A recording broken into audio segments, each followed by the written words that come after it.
11월 28일 금요일입니다. 느헤미야 8장 1절에서 18절까지 말씀인데 9절까지만 읽고 오늘 말씀 나누겠습니다.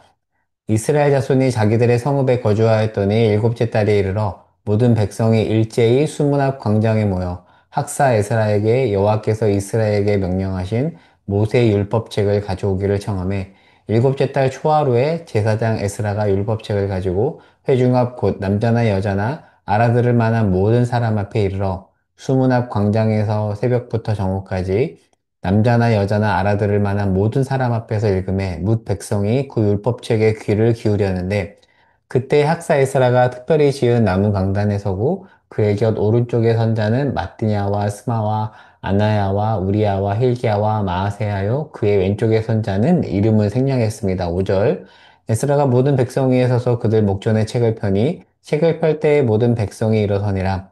에스라가 위대하신 하나님 여호와를 송축하며 모든 백성이 손을 들고 아멘 아멘 하고 응답하고 몸을 굽혀 얼굴을 땅에 대고 여호와께 경배하니라. 예수아와 바니와 그냥 이름은 건너뛰겠습니다. 레위 사람들은 백성이 제자리에 서 있는 동안 그들에게 율법을 깨닫게 하였는데 하나님의 율법책을 낭독하고 그 뜻을 해석하여 백성에게 그 낭독하는 것을 다 깨닫게 하니 백성이 율법의 말씀을 듣고 다 우는지라. 총독 느헤미야와 제사장 겸 학사 에스라와 백성을 가르치는 레위 사람들이 모든 백성에게 이르기를 오늘은 너희 하나님 여호와의 성일이니 슬퍼하지 말며 울지 말라 하고 아멘. 말씀을 나누겠습니다. 느헤미야는 크게 두 부분으로 나뉘는데요. 전반부 1장에서 7장까지는 성벽 재건이고 후반부 8장에서 13장까지는 공동체 재건입니다. 오늘 본문은 8장이죠. 7장까지 성벽을 재건했고 그리고 7장에 보면 거주지까지 확보를 했습니다. 성벽도 중요하고 거주지도 중요하지만 여기가 끝이 아니죠. 더 나가야 됩니다. 무엇이죠? 말씀을 중심으로 한 공동체 재건. 내적 재건인 거죠. 본문을 가볼게요. 8장 1절에 가면 성읍에 거주했더니 일곱째 달, 우리로 따지면 1월입니다. 새해입니다. 일곱째 달에 백성이 수문 앞 광장에 모여서 학사 에스라에게 율법책 가져오기를 청합니다. 유심히 보면 에스라가 주도한 것이 아니라 백성이 자발적으로 말씀을 가르쳐 달라고 요청한 겁니다. 훌륭하죠? 그렇 따지면 목사가 주도해서 성경 공부를 한 것이 아니라 교인들이 졸라서 자발적으로 요청해서 성경 공부를 한 겁니다. 자, 그러자 에스라가 다 모읍니다. 새해 첫날 다 사람들을 이해할 만한, 말씀을 이해할 만한 모든 사람들을 불러 모아서 3절에 보면 수문학 광장에서 새벽부터 정오까지 대략 한 6시간 정도 말씀을 낭독합니다. 여러분, 6시간 동안 말씀 들어보셨나요? 만만치 않은 일이죠. 그런데 이들이 지금 달라진 거예요. 6시간 동안 말씀을 사모함으로 말씀을 듣습니다. 그런데 일부 말씀을 이해하지 못하는 백성들이 있으니까 7절에 보면 레위 사람들이 해석을 해줘요. 이런 뜻입니다라고 해석을 해주자 9절에 보니까 첫 반응이 뭐죠? 우는 것입니다. 왜 울었을까요?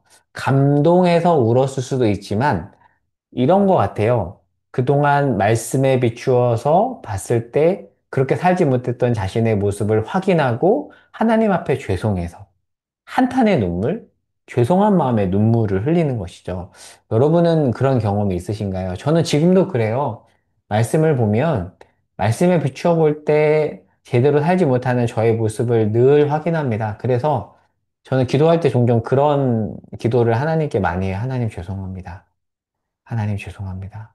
지금 백성들이 그렇게 반응하는 거예요. 사실 이런 반응이 우리 안에 있어야 됩니다. 하나님 죄송합니다. 이게 뭐 강요한다고 나오는 반응이 아니라 스스로 말씀을 깊이 깨달았을 때 나오는 반응인 것이죠. 요청해서 뭐 누군가가 강요해서 나오는 반응이 아닌 자발적인 반응입니다. 자, 그러자 느헤미야가 9절 이후에 슬퍼하지 말라고 하면서 유명한 말이 나오죠. 여호와를 기뻐하는 것이 너희의 힘이라고 말합니다. 7월 1일은 오늘날 1월 1일인데 나팔절입니다. 왜 나팔절이냐면 나팔을 불러서 사람들을 불러 모아서 이제 알리는 거죠. 그 나팔절에 여러분 슬퍼하지 말고 기뻐하십시오라고 하는데요. 이 7월, 유대력 7월에는 나팔절뿐만 아니라 10일 욤 키푸르, 히브리어로 욤 키푸르라고 하는 유일하게 공식적으로 금식하는 대속죄일이 있고요. 레위기에서 보면 가장 강조하는 절기이기도 합니다. 그리고 15일부터 22일까지는 초막절을 지킵니다. 이때 느헤미야가 즐거워하라고 하죠. 슬퍼했는데 즐거워하라고 하는 것은 무슨 뜻이냐면 이런 거예요. 애통함으로 회개해야 됩니다. 그러면 거기서 끝나지 않고 하나 더 나아가야 되죠. 삶의 모습이 변해야 되고 말씀을 읽고 말씀대로 살아가는 것이 기쁨이 돼야 돼요. 그래야지만이 변화된 삶이 지속되잖아요. 울고 끝나면 안 되잖아요.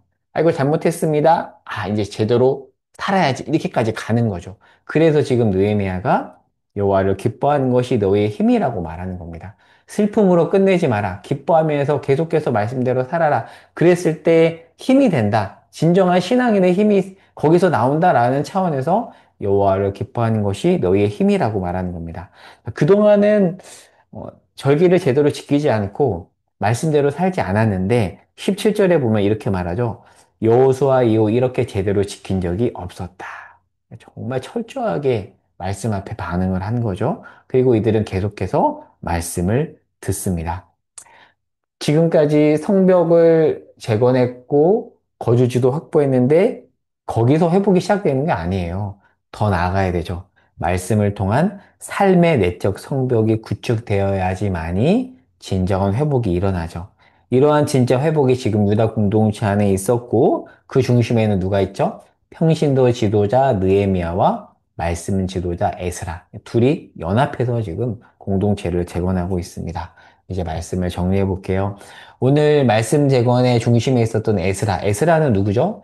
에스라서 7장 10절에 보면 이렇게 돼 있어요. 에스라는 잘 들어보세요. 그때도 설교 때 나누었지만 율법을 연구하는 사람이었고요. 그리고 연구만 하지 않고 준행도 했어요. 보통 목회자들이 그래요. 저 같은 목회자들이 연구는 하는데 말씀대로 살지 못할 때가 많은데 에스라는 연구하고 준행하며 가르친 자였어요.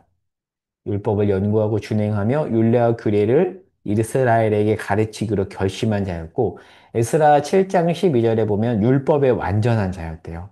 바로 그러한 에스라가 오늘 본문에서 백성들의 자발적 요청으로 말씀을 가르칩니다. 저는 여기에 오늘 말씀의 핵심이 있는 것 같아요. 백성들의 자발적인 요청, 그리고 그렇게 요청했을 때 제대로 가르쳐 줄 지도자가 있었다라는 것, 참된 부흥의 시작입니다. 저는 오늘날 우리네 교회의 회복에 바로 이런 일이 있어야 된다라고 생각합니다. 말씀 중심, 그리고 말씀을 사모하는 열정, 그리고 이것을 위해서 준비된 성경 교사, 목회자가 있어야 되는 것이죠. 이러한 이들이 있어야지만이 말씀이 제대로 해석이 되고 그리고 그 제대로 된 해석이 가르쳐 줄 때 제대로 불씨가 타오르잖아요. 사도행전에 보면 이러한 표현들이 자주 반복이 됩니다. 말씀이 왕성했다.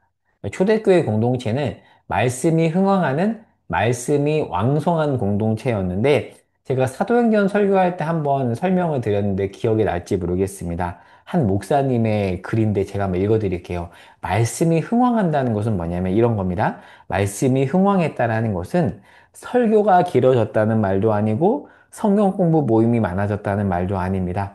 말씀의 영향력이 커졌다라는 것이고 그리고 성도들이 말씀을 대하는 태도가 달라졌다라는 뜻입니다. 사도들의 말씀에 더 강력한 성령의 역사가 나타났다라는 뜻입니다. 오늘날 우리네 교회에 이런 역사가 일어났으면 좋겠어요. 다른 그 무엇보다도 말씀의 영향력이 커지는 공동체, 그리고 말씀을 대하는 태도가 달라지는 공동체. 그리하였을 때 참된 부흥의 역사가 일어날 것입니다. 오늘날에도 여전히 부흥의 역사가 일어납니다. 세계 기도 책, 이런 책들이 있거든요. 전 세계 곳곳의 선교지에서 있었던 일들을 이렇게 간추려 설명하면서 기도 제목을 올리는 그런 어떤 책자들이 있는데 거기에 보면 영국에서 집시들 사이에서 부흥이 일어난다라는 보고도 있고 아프리카나 어떤 제3세계에서 말씀이 흥황하는 일들이 지금도 일어난다라는 그런 자료들이 또 보고들이 정말 많거든요. 저는 오늘날 우리네 교회, 한국 교회 안에 이러한 말씀의 부흥이 일어나기를 소망합니다. 여러분이 섬기는 교회, 우리 교회 안에 이러한 역사가 일어나도록 말씀의 영향력이 커지게 하옵소서, 성도들이 말씀을 대하는 태도가 달라지게 하옵소서, 이 기도가 이 아침에 간절한 기도가 되었으면 좋겠고요. 이 기도에 하나님께서 응답해 주시기를 간구합니다. 기도하고 마치겠습니다. 하나님, 백성들이 자발적으로 에스라에게 말씀을 가르쳐 달라고 요청했습니다. 백성들의 말씀을 대하는 태도가 달라졌기 때문에 가능했던 일입니다. 우리네 교회 안에 이러한 역사가 일어나게 하옵소서. 말씀을 대하는 태도가 달라지게 하시고, 말씀을 사모하는 열정이 일어나게 하옵소서. 참된 부흥이 우리네 교회 가운데, 우리 삶 가운데 일어나기를 간구하오니 주님, 우리의 간구에 응답하옵소서. 예수님의 이름으로 기도합니다. 아멘.